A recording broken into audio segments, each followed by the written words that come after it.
నోరుంటది బూతులు మాట్లాడడానికి, వాళ్ళని వీళ్ళని తిట్టడానికి, గాసిప్స్ స్ప్రెడ్ చేయడానికి. రోమర్లో ఎవరి గురించైనా ఒక చిన్న విషయం తెలిసిందంటే ఇప్పుడు దాన్ని నెత్తికేసేసుకుని రాజమండ్రి అంతా టౌకేసేదాకా అమ్మగారికి రాత్రి సుఖంగా నిద్రపట్టదు. అది 10 మందికి చెప్పేదాకా అటు ఇటు తిరిగి ఆ ఇంటికి ఈ ఇంటికి వాళ్ళు పిలవకపోయినా వెళ్ళి వాళ్ళ గురించి తెలిసిందా, వీళ్ళ గురించి తెలిసిందని ఆ గాసిప్ స్ప్రెడ్ చేయాలంటే కొంతమందికి ఎంత ఇష్టమో.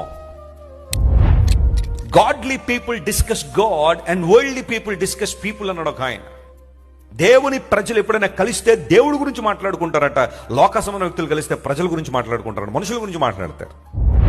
ఎవరైనా ఒక వ్యక్తి గురించి ఒక చెడ్డ విషయం నీకు తెలిస్తే ప్రార్థించే, దేవా వారిని మార్చండి ప్రభు అని ప్రార్థించే, వారు నీ చేతిలో మరలా వాడబడాలని ప్రార్థించే. అంతేగాని తెలిసింది కదా ఇప్పుడు చూపిస్తాను ఆ తడాక అని చెప్పి అటు ఇటు తిరిగి స్ప్రెడ్ చేస్తున్నావా?